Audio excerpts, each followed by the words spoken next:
Hello, my name is Missy Mona. Today I'm going to be giving a small tutorial on how to use Paint Tool SAI for beginner artists.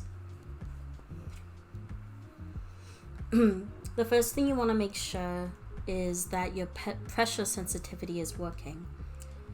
The way that you can check for this is by, while using your pen tablet, checking the strokes. If the pen tablet is working, then the lighter you stroke, the less it appears on the canvas. You should be able to vary the size and thickness and even the opacity .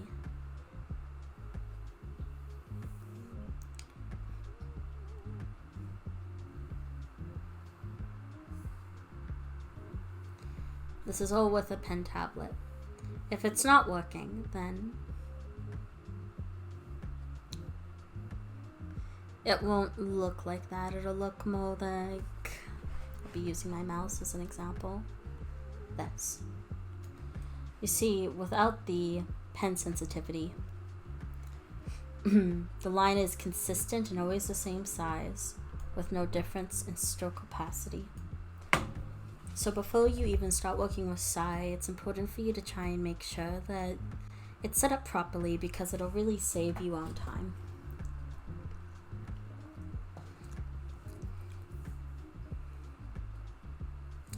The next thing you're going to want to do is check your stabilizer. From my understanding, it's either set to 0 defaultly, or it's set to something that is probably just like an estimate.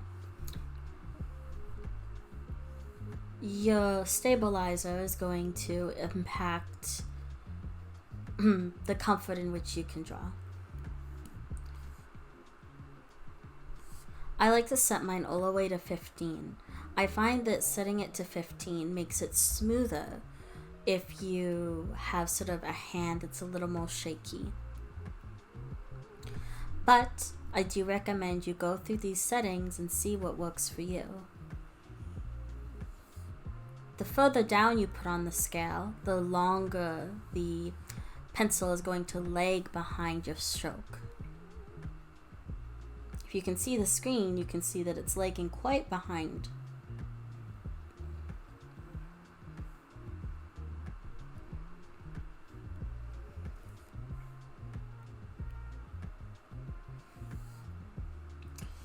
The next thing you're going to want to do is know some of the basic tools in which you're going to be drawing with. I myself tend to have a sort of cell shaded style, and so I'll be doing it from that perspective. A painterly style may have some different tools that you're going to want to use, but at the moment the important thing is for me to show you how to sketch. The common tools that people use are the brush, the pencil,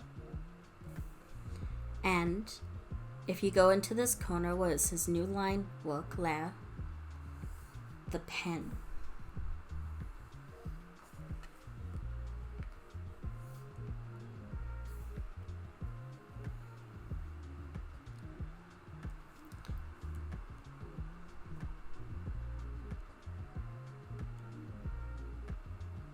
They all have different properties, and it will take you time to understand what is most comfortable for you. The brush in particular is one that I often use for sketching. I set it on the edge shape that is slightly softer. This gives an effect that makes the corners blur out a little bit, and it makes it a little softer as well.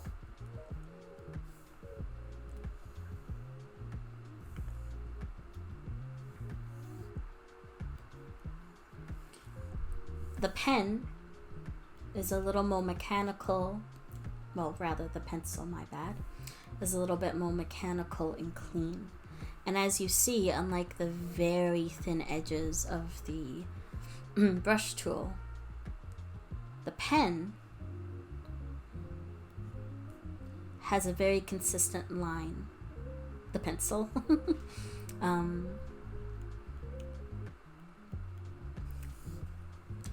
We're going to use the pen, put our size to something like 9, on a minimum size to 13, but you can change these around. Density will kind of decide how solid the lines are. This is probably at only a partial opacity. I like to keep my density all the way at 100 for sketching.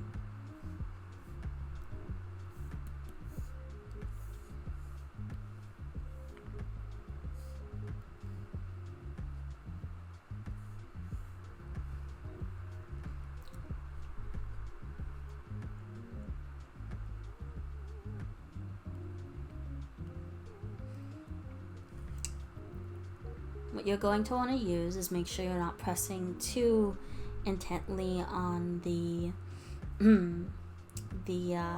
tablet itself, because that'll let you have something that's much easier to sketch.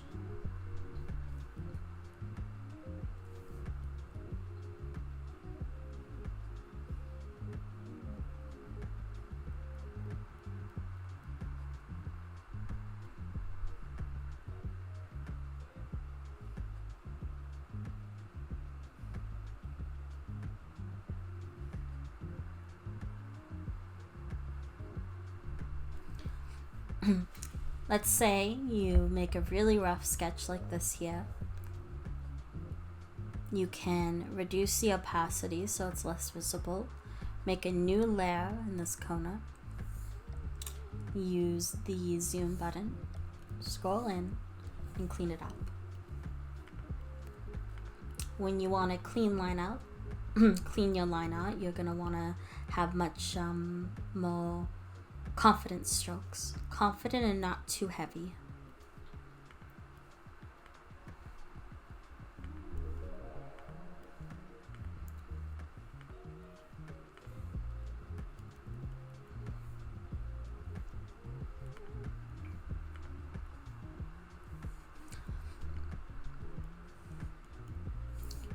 You can also use this tool up here, the zoom and the angle, to change the direction of the screen, as well as these little buttons. And to get them back to normal, you just pause what looks like a pause button, which is actually the reset button.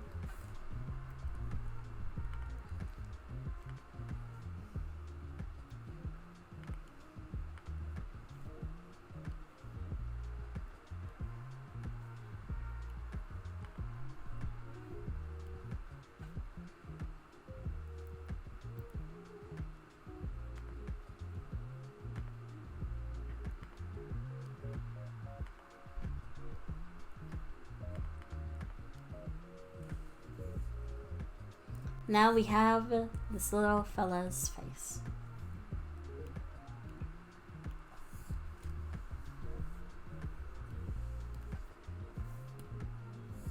I'm using the magic wand to color.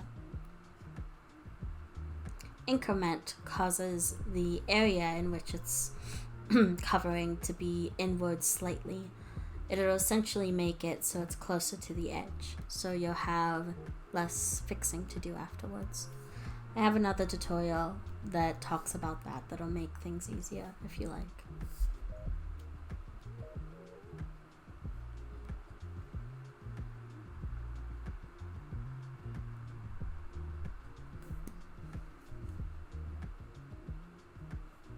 What I also did was press the invert in selection, and inverting will make it so it's just on the inside.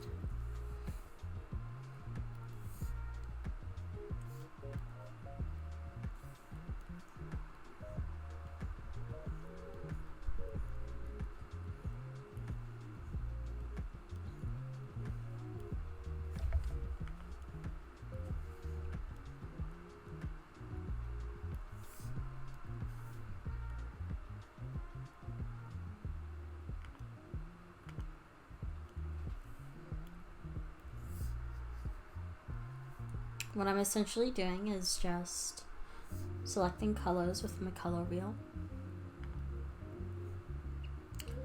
and filling them in as you would sort of traditionally. If for some reason any of these boxes aren't appearing for you, you can go to the Windows area and you just click them and then it'll come down. Click them and unselect them as you want.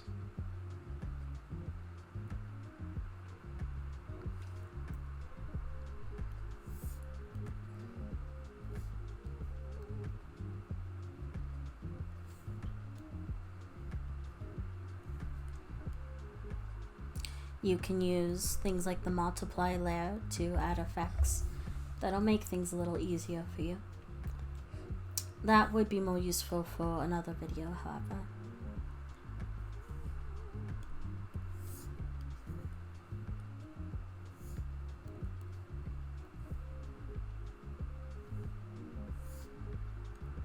If you have any issues where it doesn't feel like it's letting you draw, it's because you've accidentally used the selection tool.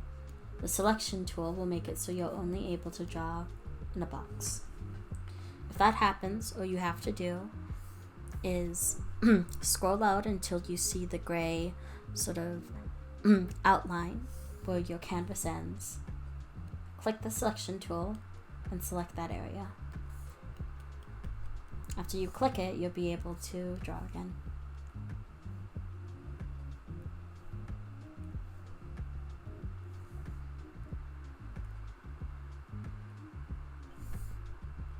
You can grab the selection tool, highlight, go to canvas and crop by selection to make it to the accurate size. Then you go to file, save as ping. You're always going to want to save it as a ping. If you save it as a JPEG, it can reduce the quality of your image. And sometimes that's okay, but it's something you're going to want to keep in mind. I'll name it Face Fella. Right here, it's giving you selection to save the ping image as a 24 RGB or 32 ARGB. This one makes it so the background, as long as there's nothing colored in the background, is transparent.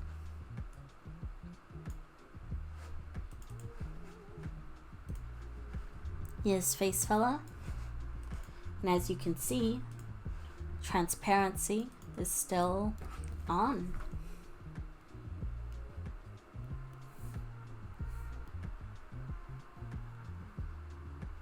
The way I'm moving him just involves me using the move tool. And you can go to layer, flip horizontally to flip him.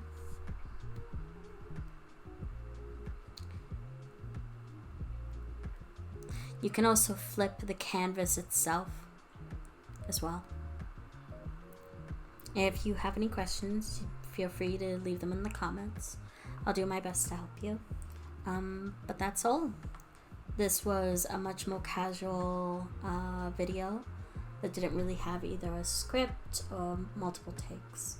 So if it's a little bit more confusing, then just ask me any questions you need in the comments.